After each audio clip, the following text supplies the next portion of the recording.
The wind came with teeth in it, a white gnashing that rasped along the battlements like a whetstone. Jon stood with his hands on the frozen Merlin and let his skin learn again what winter meant.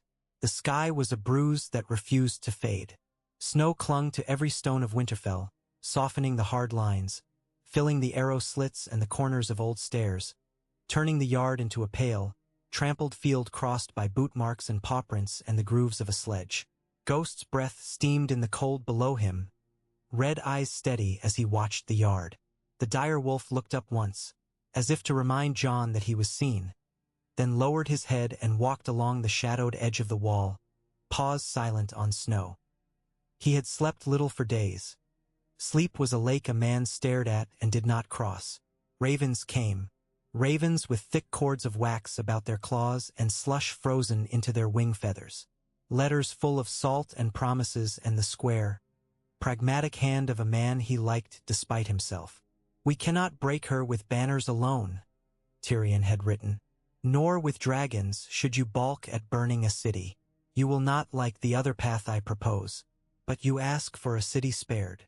Jon had stood in the same place with that letter folded in his glove and tried to remember his father's face. Honor had a voice. It was the voice that insisted there must be some straight road through the snow.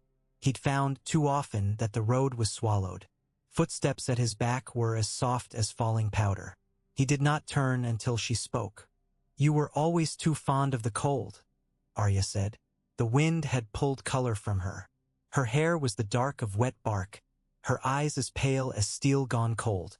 Snow had dusted her shoulders and the fur collar of her jerkin, and she had a wolf's grace when she moved, a way of making even the guardrail a thing she might step across if she decided the air would hold her.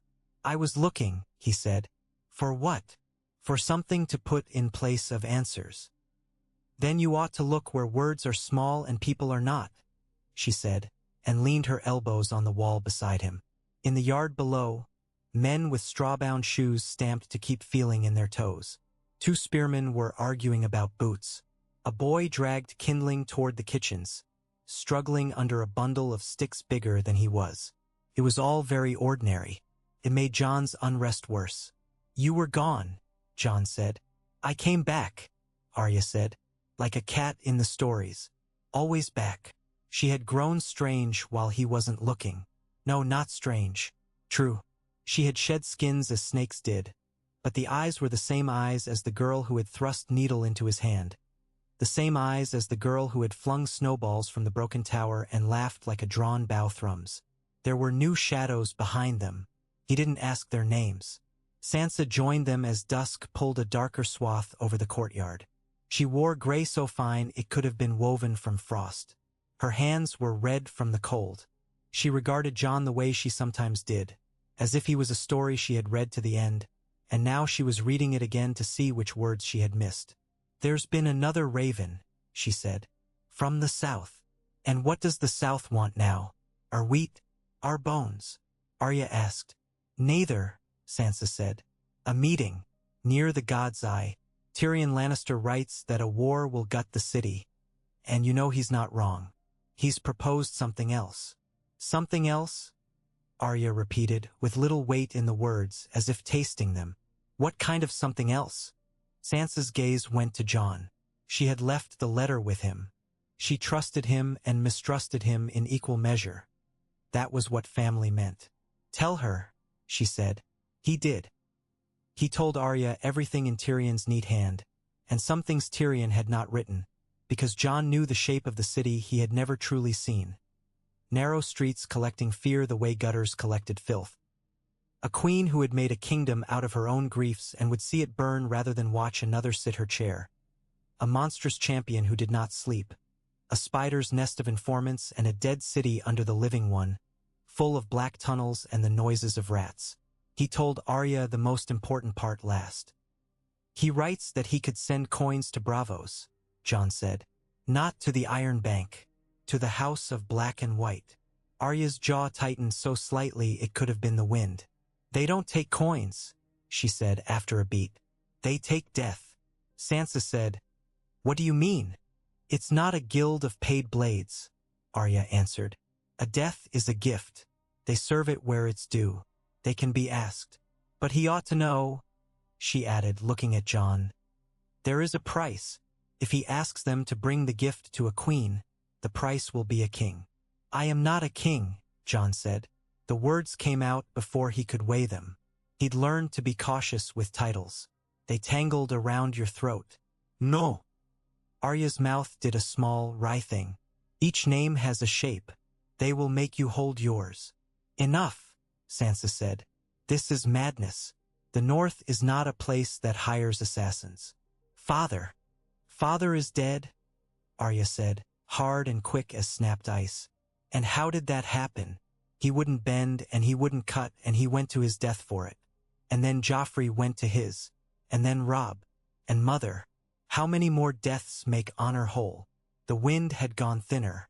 Jon heard, in the distance, the high peal of Hodder's laughter as it lingered in memory, and beneath him the murmur of stable boys working, and nearer still the sound of his own breath opening and closing like a door. I will not see the city burned, Jon said. I will not have the bones of children laid down to make a road because I did not choose. If there is a way to spare them. He stopped. He had never spoken to the gods and made bargains. If he had learned one thing in this life, it was that bargains came due. Arya said, if you go to them, you must go yourself. A man who pays for a death with a purse sends another life to the stranger and thinks his own hands clean. They won't answer to that. You know a way to ask? She hesitated, and something in her eyes startled him. A far look that had nothing to do with distance. A look that did not belong to Winterfell at all. I have a coin, she said. A small one ugly as a stone.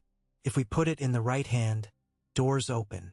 Sansa drew her cloak closer. She was strong, but there were things that made her shake, and this was one.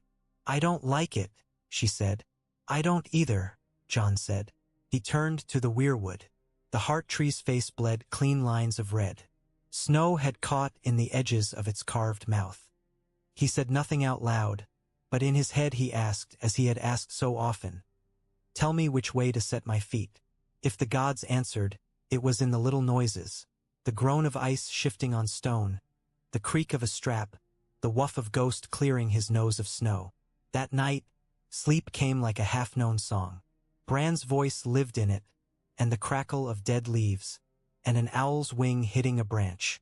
He saw, as he had seen before, the tall doors of a house with no banner. Water in its courtyard was black as obsidian and still as a held breath. He woke with frost on his beard and his mind set. He told Davos first because Davos knew the sea and men and perilous bargains. They will want your head, Davos said when Jon had finished. He spoke mildly, but there was nothing mild under it. The old knight stirred the fire with a poker and added, chopping. Or something like it. Perhaps they'll call it a different name. I have dealt with bravos, my lord. Their bankers make men into numbers. Those masked folk make numbers into prayers. Neither of them counts the way you do. I'll go with you. You'd freeze on that water now, Jon said. And you'll be needed here if I don't come back. Davos frowned. He looked at the back of his hands, at the ruins of fingers. I've less to bargain with than a proper hand, he said, as if that excused anything. You have everything to bargain with, Jon said, because he needed to put strength into someone's bones. Keep them safe. Keep Sansa safe and Bran.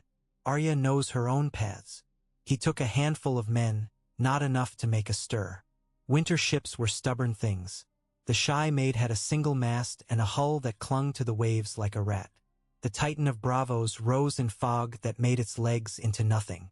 Its roar, as the tide pushed them under the arches, was a dull thunder that rattled his teeth. Jon stood at the bow with snow making a net in his hair, and he told himself that he would not flinch, not when doors opened that were never meant for him.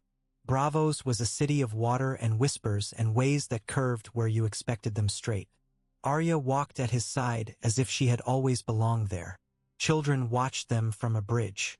A woman with salt-stiff hair hawked razor clams from a barge and cackled when a gull stole one. They went past all that, past a temple with 1,000 carved faces and another that had none, to a single set of doors, big and wooden and plain. Inside, the house of black and white was cool. Candles breathed a thin light against damp stone. A pool spread in a polished circle at its heart. The water was so still that a single hair drifting on the surface drew the eye. A man sat on a bench with his hands folded. He wore a brown robe and a smile the way a doctor wears a mask. Jon had seen that face once in a fever dream, and perhaps in a corridor of Harrenhal, and maybe in the smile of a butcher's boy, and nowhere at all. It did not matter. Arya said, "Vala Morgulis." With her voice low and smooth, she held out her coin. "Vala Dohiris," the man answered, and the coin disappeared. He looked at Jon with interest. "You have come very far to stand nowhere," he said. "What would you buy for that distance?" "Nothing," Jon said. "I would buy nothing at all. I would ask for a thing to be removed from the world." "That is buying," the man said almost kindly. "What thing troubles you?" "A woman," Jon said. The words stuck. He had learned to say queen and mean enemy. But when the time came, he found his tongue balked at ease. He forced it. "Cersei Lannister. She will not yield. If we fight her, the city burns. The people burn. I have seen enough fires. If she dies, the city will surrender. That is what I am told." "And do you wish her dead?" the man asked, as if inquiring after a taste in wine. "No," Jon said, because this mattered. This was where the tangle either nodded or came free. "I wish the city spared." "Death is a gift," the man said. "You ask it for others." "I ask it because living people will die," Jon said. "Children will die. They do not deserve it." "The gift goes where it's owed," said the man. "When men bring us their wants, we weigh them against what is due and against what is offered. Your friend outside the city with the small clever hands," and here his smile suggested something like amusement, "has sent purses to us. Bravos is a place of coins. We are not." "I have nothing to offer you that you can weigh," Jon said. "No coin. No justice. No right. Only myself." Arya said, "He means it." The man's eyes did not move from Jon's face. "Meanings come cheap. We deal in endings." "My life," Jon said. It seemed to him that the words were taken from him like the fog took breath. "If you do this, I will give you my life." Arya turned to him with an expression he remembered from when they were small. The look she'd worn when he'd said there would be no sweets after dinner, or no beheading to watch. It would have been funny once. It wasn't now. "Don't," she said, low and furious. "That's mine, if anyone's." "Sister," he said. "No. You don't get to decide how your death pays for our lives." The man raised a hand. "A life for a life is a pretty prayer," he said. "But death does not tally so coarse. The queen is not simply a woman. She is a name that holds cities. She is children dead and songs sung off-key. She is a throne and a room that smells of spiced wine and a man who was once a boy in love with his sister. There are many deaths caught in her hair. If we take one braid, we take them all. What do you offer for a world so tangled?" "I offer mine," Jon repeated, because he didn't know what else to say, and because he was done with lies men told themselves. "Name it when you will." "Not now," the man said. "Not tomorrow. We have no use for you now. There is a boy who is a man who is a wolf who is a king, even if he will not admit it." He tilted his head. "If you speak your true name and live by it, the boy who was Jon Snow will die. That might be enough. If it is not, we will find you. Our God is everywhere, in heat and in drought and in cold. You know." Startled Jon that the thought eased him. He didn't want it to.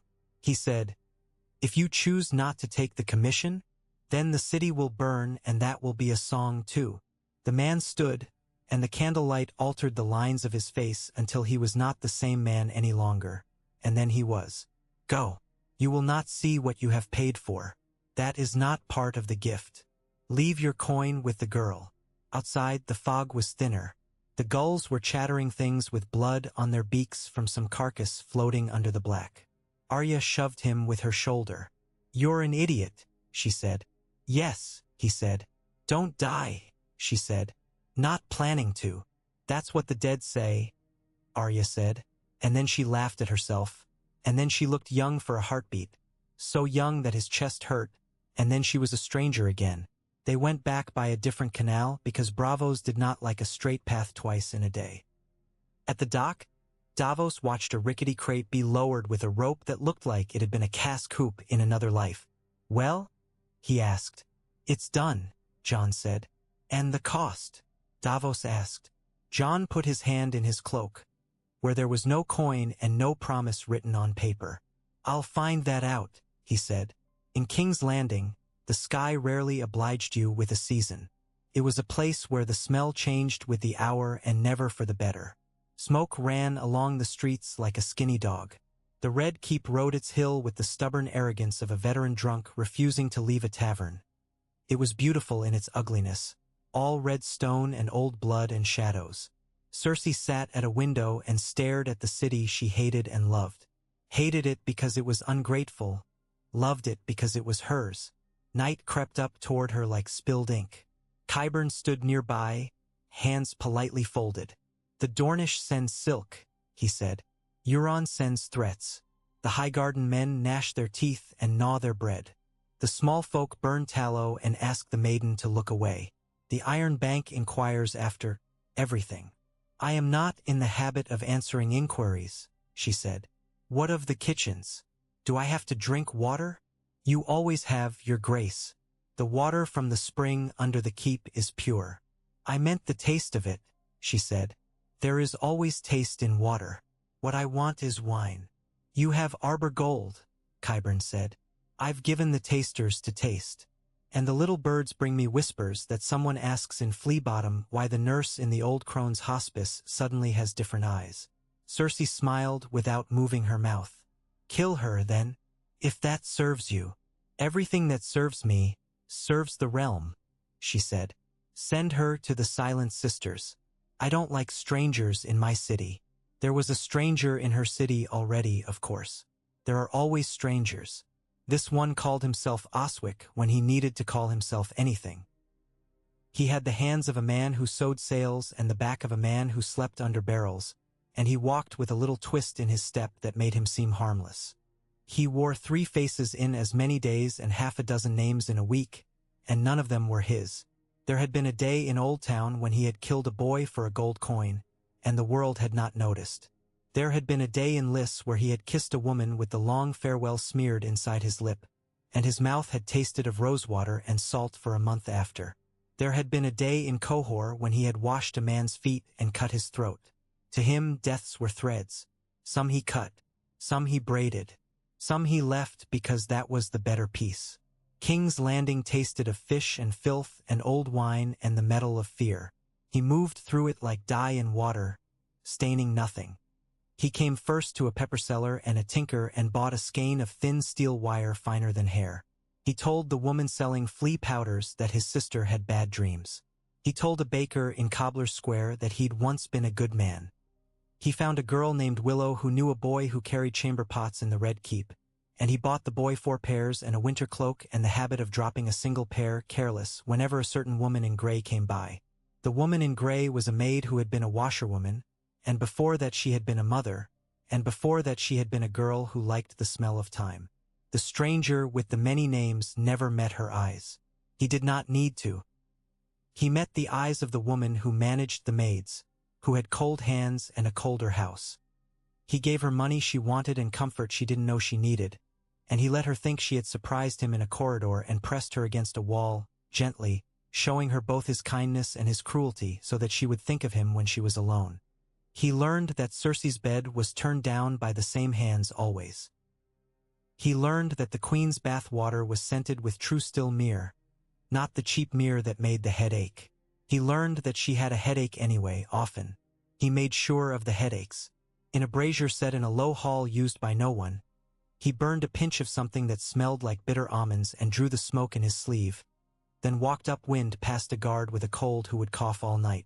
It was not enough poison to do more than irritate, but irritation makes habit, and habit makes remedy, and remedy makes opportunity.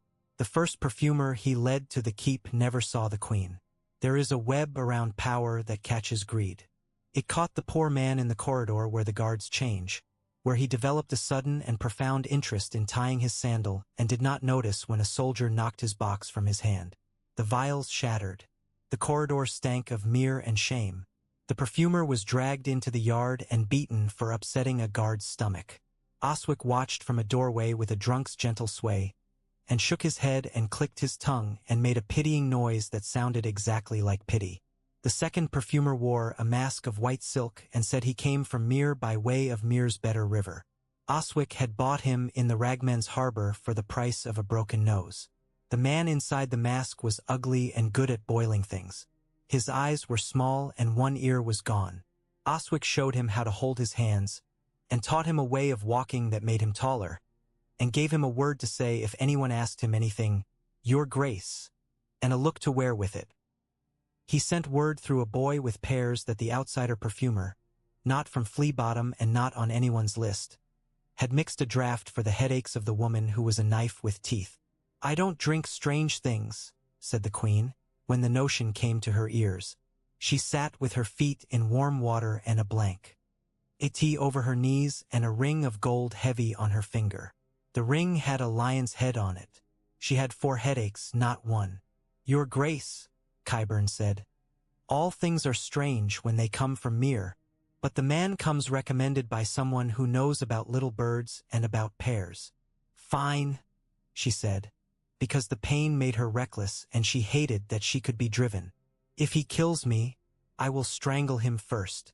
The man with the white silk mask came and bowed so low his spine creaked. He held up a small jar no larger than the heart of a sparrow. He unscrewed the lid and the room filled itself with a smell like clean linen and a garden in winter. A maid leaned forward and the queen slapped her hand down without looking at her.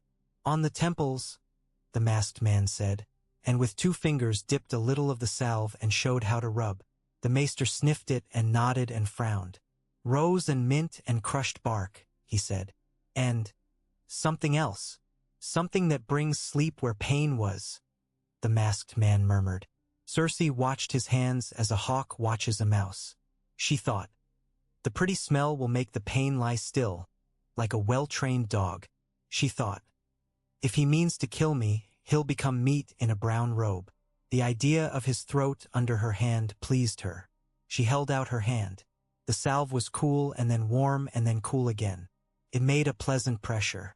The scent filled her head without crowding her. The pain unknotted like a rope that had been tightened by nerves instead of hands. "Leave it," she said. "And go." They went. In the corridor, Oswick touched the masked man's shoulder and took from him the little unguent jar and replaced it with another indistinguishable one. The same frog-green glaze, the same thin crack along the rim. He gave the real one to a maid with a sister who coughed at night and told her to use it on the sister's chest. He put the other back where Qyburn expected to find it. Inside the second jar was the long farewell and something else, something that slid through skin the way whispered words slip through doors. It would stain nothing. It would leave no taste. It would do its work slowly in a queen who had made a life out of being thorned. The first night she slept. The second, the pain returned like a tide that had pretended to ebb. She used the salve. She slept again.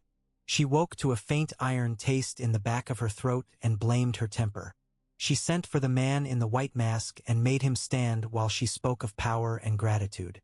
She liked to watch men stand and shift and wonder how long they could keep their backs straight. He did not shift. On the 5th night, she pressed the salve harder into her skin, because when you find a thing that eases, you press. She did not see the little mark at her hairline, a fingertip-sized bruise that did not fade.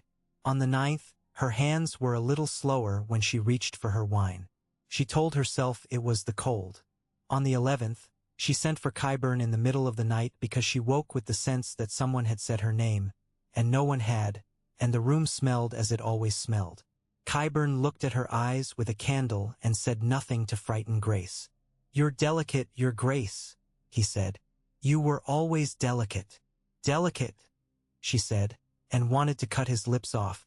In the yard, a guard idly snapped a thin cord of steel wire between his fingers and wondered why it made him think of a cat's cradle. Oswick went about as if he had never been inside the keep, wearing a muleteer's face now and buying straw. The boy with the pears had a new pair of boots. The woman who managed the maids had stopped muttering in her sleep. The masked man returned to a place where masks were sewn and hung his up and took another with a large nose. He would sell onions tomorrow.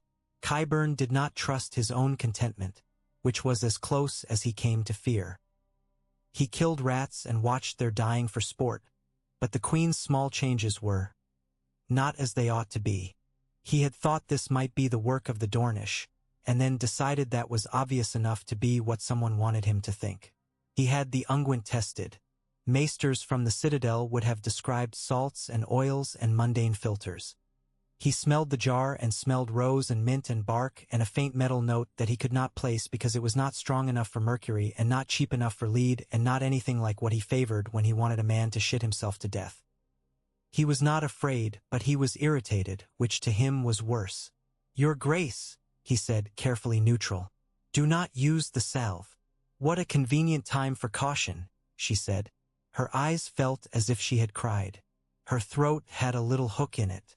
"I advise." She threw the jar at him. It shattered. It smelled like gardens. The shards cut his cheek and he smiled under the blood. "As you wish. When the queen died, it would not be like dropping a stone in a well. No neat circle would go out. The Red Keep would lean. The city would hold its breath. The rats would still come up from the river. The sun would be a glass coin dropped and taken up again. Oswick made sure that if she died, she would die in her bed. He said a prayer for her because he said prayers for everyone and no one. His God did not care which mouth the words came out of. The 12th night she did not sleep. The 13th she did. It was a deep sleep, like falling through a well into ash. She dreamed a whip struck the back of her throat when she tried to call for Jaime. In the morning, her maid found her lying on her side with one hand curled like a crab. Her face was clean. She looked as if she had finally learned to be still. The city held its breath. Qyburn drew back the blanket with hands that did not shake and looked for signs he could turn into reasons, and there were none. He sent for the Silent Sisters because that was what was done. He sent for the gold cloaks because that was also what was done. He sat down and thought, and for the first time in many years he felt small. In the street, a woman selling trout took her knife from her mouth and said, "The queen is dead," and then said, "It had to happen," and then said, "Do you want the head?" Because the man she was speaking to had not heard and did not care and wanted to know about fish. The bells rang after a delay that told you more about the court than it did about grief. People gathered not to mourn but to ask what happened next. The Red Keep closed itself like a fist. The mountain stood in a door. No one wanted to look at him. Tyrion Lannister had once said that to stop a wheel, you break the axle. He had not said what you did when the cart went on without it. He came with Daenerys to the edge of the city and spoke to those who would speak. "No siege," he said, and smiled like a man who had been taught to juggle knives and to pretend that when he cut himself it was part of the show. "No fires. Stand down. Lay your weapons. Eschew bravery. Embrace wisdom for a day. The queen is dead and we don't know of what, but we know she is. Put your swords down and you will live." They did. They had always wanted to. No one loved Cersei enough to die for her except a brother who was not there, and a monster in armor who could not do anything but stand. The Red Keep opened like a hand that is tired. The city let out the breath it had held and then drew another. There was food to be had and not enough of it. There was water and enough of it. There was less blood than the last time the bells rang. On a wall of Winterfell, the snow came sleeting in the way it does when it is tired of being delicate and wants to become punishment. Sansa read the letters that came and did not smile and did not frown. She told the cooks to keep the broth hot. She told the steward to find blankets. She told herself to be kind. Jon stood with his hands at the same place on the same wall and watched the men in the yard and thought, "It is done." The thought did not comfort him.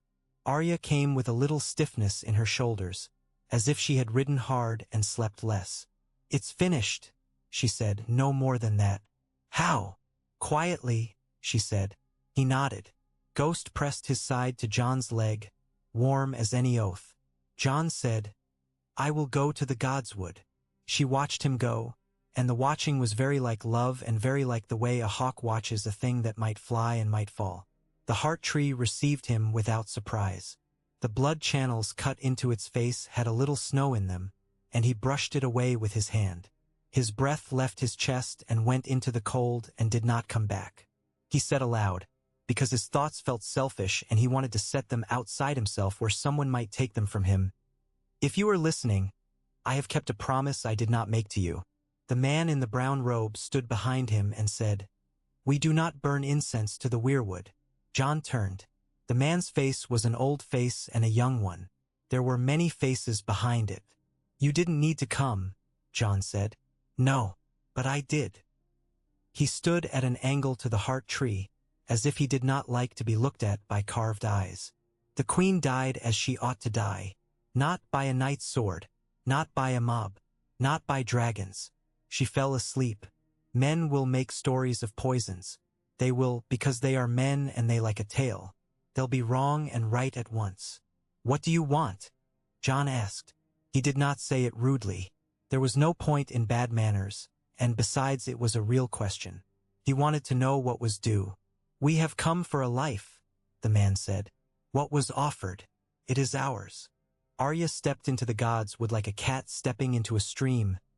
Silent, sure, accepting of the cold only because it was a fact. "No," she said. "No?" The man's eyebrows lifted, the mildest little movement. He seemed amused and almost pleased.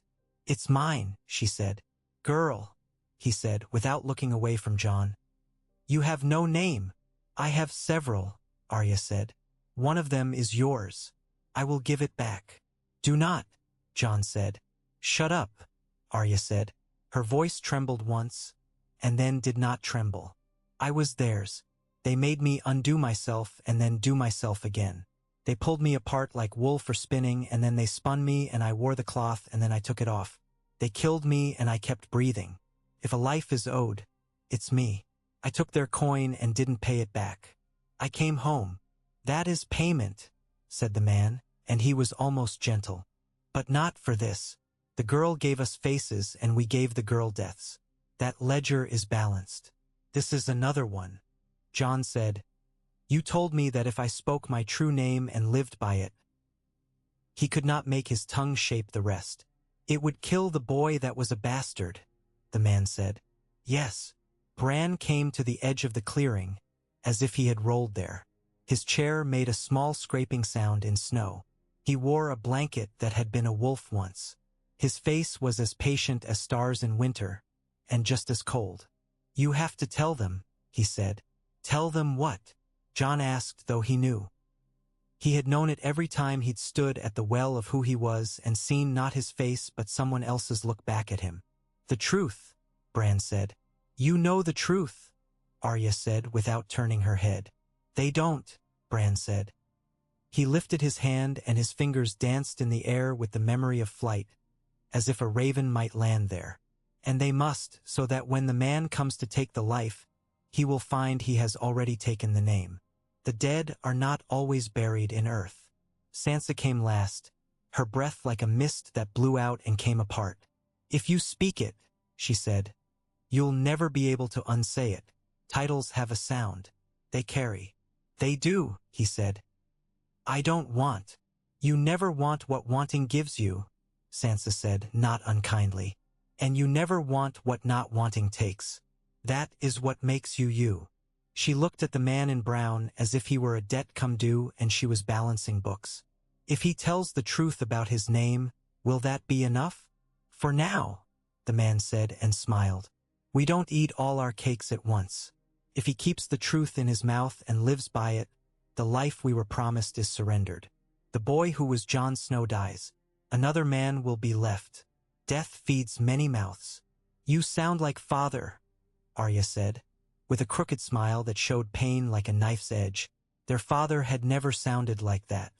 He had sounded like iron and old wood and a song you learned as a child and forgot only when your head was struck too hard. Jon took breath and felt like he had that day in front of the September when he put ice in his hands and said the words he did not want to say. He thought of ghost stories and names whispered in the dark. He thought of a woman in a bed of blood, and a man who was a prince, and a song that had a refrain of "Promise me." "My name is Aegon Targaryen," he said. The words were simple. They fell into the cold like pebbles into deep water. The ripples went out and struck nothing because snow eats sound. And yet he knew they had struck something. He felt it in the way his shoulders lowered after a weight was set down. He felt it in the absence of a familiar ache, the ache of being no one particular. The man in brown nodded, pleased. "We have taken what we came for," he said. "Let the rest sit. There will be a day when we send a man with a face you will not recognize, and he will count out something you do not expect on your table. That day will be our day. Live until then." Arya sucked air between her teeth. "If you come for him, I'll kill you." "You already did," the man said, and left the Godswood as if it had always been his house. In his wake, the snow seemed to grow deeper. Or perhaps that was Jon's imagination making metaphors because it could not bear numbers without poetry. Sansa put her hand on Jon's arm. She did it as if he were both fragile and heavy. "We'll need to tell them all," she said. "The lords, the knights, the Smaljin's widow, the baker, the boy who always gets the horses tangled. Everyone in the end. It will be a long winter of talking." "I know," he said. "It changes everything," she said. "It changes nothing," he said, and both of them were right. Arya stepped in front of him and reached up and touched his cheek with the barest brush of her knuckles. "You're not a dragon in your bones," she said, looking through him as if there was another Jon on his other side, a shadow of childhood. "You're a wolf. Remember that." "Wolves and dragons both know teeth," Bran said. He was smiling a little. It suited him as badly as it had ever suited him. "The wheel turns, or else it breaks. News runs faster than horses when it's the kind that can be sung." It went down the King's Road and out along the hedges and through Thorpe and Thistlewood and byways where the snow hid old wagons. It went among the camps on the river and through the tents where men scraped frost from their boots. It went across the narrow sea with a man who sold onions and another who sold pears, and they never knew they were carrying it. In the city, Tyrion found himself in the Queen's solar and did not sit. He looked with unkindness upon the rich carpets and the table that had been cleaned so carefully there was no dust under a single brass candlestick. He touched the back of a carved chair with 2 fingers and then took them away and wiped them on his sleeve, as if the wood had poisoned him. "We need to bury her," he said when Daenerys came. He had a rehearsal of arguments ready that he did not need. "We need to do it without spectacle and with dignity. We need to make no songs. We need to find words that are adequate and then use fewer. Above all, we need to not set a single fire." She looked at him and then beyond him to the windows and beyond them to the city, his city, and then to her own hands. "What killed her?" she asked. He did not shrug because it would have been cruelty. "Weariness," he said. "Fear. Old dust. The shape of her own name. It doesn't matter. You know that." "I don't," she said. "You do," he said gently. "You wouldn't be yourself otherwise." She had not expected to walk into a city that opened for her like a door no one had bothered to lock. She had expected flames and bells and madness, and she had prepared to make herself the prince her father had not been and the fire he had failed to be. What she found was a city that wanted to live. She did not know what to do with that. She had learned how to conquer. She had not yet learned how to be a thing that isn't conquering. "Perhaps we should see to the cisterns," she said at last, a bit too loudly. "And the granaries. And the orphans." The words came clumsy but honest. Tyrion loved her for it and feared her. Qyburn stood with his hands folded and watched all this and knew he had nothing to sell. He had made a monster for one queen. He had to consider whether he could make one that would serve another. He decided he could not. He went to his rooms and counted his medicines and put most of them away. He sent a raven to no one at all and burned it without reading it. Ser Gregor, what was left, stood where he had been set and waited for a command that did not come. Someone remembered to feed him. No one remembered to think of him as a man. A cat walked between his legs and purred because cats do not know what monsters are. Outside the city, a man with a mule felt a weight lift from his chest and did not know why. In the far north, beyond where the trees thinned and the wind sounded like a knife rubbed on a rock, a white bear lifted its head and turned again and lay down. In a house in the vale, a woman sang a lullaby whose words were older than the seven and younger than the snow and thought of a boy who might have been her own. In the halls of bravos, men took off faces and put them on pegs and combed the hair on them with care. It was not sentiment, it was maintenance. Jon began to learn his new name the way a boy learns to swing a sword. Awkwardly, then with less awkwardness, then with a certain ease that shamed him and forced him to be better. He did not like the way men looked at him when he said it. He did not like the way his tongue felt after. He told himself that things had to have names, that a wolf answers to a whistle even when it is old. He took counsel with Sansa every day. She was careful with him the way a surgeon is careful with a blade, respecting it, not fearing it, using it only where it was needed. She made lists. He tried not to hate lists. Bran came and went like weather, which is to say that he was always there even when he wasn't. Arya fought with boys in the yard and didn't bruise when they hit her. She sang to herself sometimes in a language none of them knew. Later Jon asked and she said it was no language and all of them. "You did a terrible thing," she told him once, unabashed. "But we've done so many terrible things dressed in the clothes of good that this one hardly smells." "I did a necessary thing," he said. "It's worse when you say that," she said. "But better too. I'm not good at telling what kind of better." "It saved them," he said. "The city, the children." His voice put too much into those words. He had to be careful with the city. He had to be careful with children. If he let himself carry them, he would break his back and they would die just the same. "Saved is a big word," she said. "It will eat you if you let it." Ghost pressed his head into Jon's hand and huffed softly, and that was the single true thing in the world for Ammo. Meant, when the ravens went out with the notices of Cersei's burial, the city did something rare. It thanked quietly. People brought little things to the steps of the sept that had been patched together out of stubbornness. Pebbles, pieces of ribbon, half a loaf of bread. Tyrion stood outside the ceremony and let the words pass over him like rain and told himself that he was doing something besides paying for his own sins. He believed it almost. Daenerys did not wear a crown. She wore a cloak lined with sheepskin because the wind off the Blackwater can make a man's teeth bark. She looked like someone trying to be a thing that she had never been taught to be. It made Jon hopeful and afraid. When eventually she came north to treat with them and to see if peace could be taught to men who had been trying to murder each other all their lives, she rode out under a pale sun and smiled with her mouth and not her eyes, and Jon thought, perhaps the world wants to live after all. The man in brown was not finished with his world, of course. He had said, for now, and the words had weight in them. Jon knew this as surely as he knew the way the snow would drift against the inside of the castle gate after a high wind. He knew that someday there would be a knock on a door or the sound of a footstep where no footstep should be, and a man would stand there with a face that belonged to someone else and say, "Your life," in a voice neither cruel nor kind. He knew that he might go with that man. He knew that he might not. He knew that either way the debt existed. He did not tell this to Sansa or to Arya or to anyone. He let it sit in his chest like a small sharp stone that he could not cough up and could not swallow. He imagined it polishing itself against his ribs as he breathed. In the nights when he could not sleep, he walked the walls and let the wind abrade his skin until he remembered he had skin. He looked at the sky with its unanswering cold and thought of his father, and of a man who had been his father in blood and of a woman who had been his mother. He thought of a queen who had died in bed and the hands that had made that bed. He thought of a girl who had become a woman and then a stranger and then his sister, and of a boy who had become a tree and then a bird and then his brother, and of another sister who had become hard and not brittle. He felt a tenderness for them that hurt like a brand. He thought, if this is the price, I will pay it again.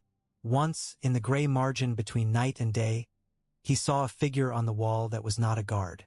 It stood and watched the yard with a stillness that did not belong to the living. Ghost bristled. Jon moved toward it and found that he was moving through fog again. The figure turned its head slowly, as if it did not remember how, and he saw a face that was any face. He put his hand on Longclaw's hilt and did not draw. The figure said nothing. It lifted a hand, and in the hand was a coin, ugly as a stone. It set the coin down on the wall and stepped back and was gone. Not as magic goes, but as a man goes when the snow is deep and he knows how to use shadows. Jon picked up the coin, and it was cold and heavy in a way that didn't match its weight. He closed his fingers around it. He did not know if it was a promise kept or a debt called or nothing. He kept it because he was a man, and men keep tokens of the stories they've told themselves. On the day the snows stopped for the first time in 3 weeks, a blue day, a day that made even Winterfell look wide open, he went to the Godswood and stood before the heart tree and did not speak and listened to the nothing that was always full of small words. He imagined himself a boy again and his father's hand on his shoulder. He imagined his mother saying a name he had never heard. He imagined the man in brown telling him that in the end all names are exchanged for silence. He imagined Arya kissing his cheek once and punching his arm after, because that was who she was, and Bran's hands doing raven cradles, and Sansa turning a mountain of words into a path. He said, "I am Jon. I am Aegon. I am myself. I am yours, to the tree, to the gods, and to the cold, and to the people who belong to him as he belonged to them." The wind did not answer. It moved the hair on his forehead, and he closed his eyes and let it do that. Far away, in a city where water replaces streets and streets replace people, a man hung another face on a peg and put his hand on it, the way you do when you're proud of a tool you've kept clean. He thought of a queen who had gone to sleep and not woken, and of a boy who had killed his name and stayed alive, and he thought of the laugh that a little girl once made when she cut down a man in the dark and then shook her fingers as if they had sparks on them. He had no thoughts about morality. He had no thoughts at all that were of any use to gods that ask for incense. He had only the satisfaction of a thing done as it should be done. In King's Landing, the children of Flea Bottom learned to listen for another kind of bell, one that meant bread, not fire. The bakers rose early and went to bed tired and began to believe their kneading mattered. The rats persisted, but then rats always do. The nobles learned a new habit. They looked over their shoulders for no reason at all, and sometimes that kept them a little honest. Sometimes not. The city discovered that peace is a labor, not a lull, and that it requires as much vigilance as war. Tyrion found that very funny and then did not laugh. In the north, a boy ran into a white field with a stick and hit the snow with it and pretended he was a knight. In the Riverlands, a farmer kissed his wife and nearly wept because he was afraid to count how many wheat seeds he had left and then realized he didn't have to count them. Not like that. Not like counting was a prayer with teeth. In Dorne, a woman looked to the east and spat and smiled because she preferred the games she knew to the games she didn't, and old grudges warmed colder nights than a lover might. Jon sat with Sansa by a fire and let warmth into his bones the way you let truth into a room. They did not speak much. That was one of the ways they loved each other. Arya came in with snow in her hair and a scratch on her cheek and grinned at them like a wolf that had found something to kill and decided to spare it. Bran's chair wheels squeaked. Ghost stirred and put his head on Jon's knee. Smoke went up. The world remained. "What if," Sansa said, "we had not done it? We would have done something else," Jon said. "Maybe worse. Maybe better," Arya said cheerfully, because she took pleasure in pricking bubbles on the surface of ponderous thoughts. "We did this," Jon said. "We live with it." Sansa looked into the heart of the flames and said, "Half to them and half to the fire. And we keep them safe." He thought then of the man in brown, no, of no man at all, and of a coin on a wall that was too cold for coins and too cold for most men and perfect for wolves. He thought of a queen who had died not knowing why and a city that had lived not caring how. He thought, everything that lives has to pay, somehow. He turned his hand over and looked at the palm, and it was what it had always been, scarred, calloused, useful. He closed his fingers and opened them again. His breath went in and out. The fire cracked. Outside, the northern lights threw long green spears across a sky that had stopped spitting needles for a few hours. They came and went as if someone were drawing a curtain, and then the curtain stayed. Men on watch turned their faces up and thought of ghosts and gods and women and none of those things much, and then remembered to look down at the snow. Somewhere, in a city that was all water, a small smile lifted the corner of a mouth, and a man turned down a lamp. Later, When the spring finally came in little ways. Finer slush at noon. A drip tick-tick under eaves. A child who hadn't sneezed all day. Jon woke to the sound of water running, the happiest sound in the world. He went to the yard and let the thawed air touch his throat and closed his eyes and, for a breath, allowed himself to be nothing but a man in a place where men were trying to live. There would be other choices. There would be other prices. That was the world. He might have wished it otherwise once. Now he was grateful to know the rules. He could hold them in his hands. He could put one foot in front of another and make that add up to a path. He could be a wolf and a man and a name that killed another name. He could be alive.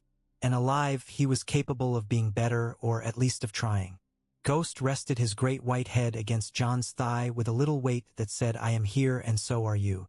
Jon put his hand into the thick ruff and felt the heat there, and the pulse and his own pulse in his wrist. He closed his eyes, opened them, and kept going. The snow receded by the width of a palm. It was enough. It had to be. It was.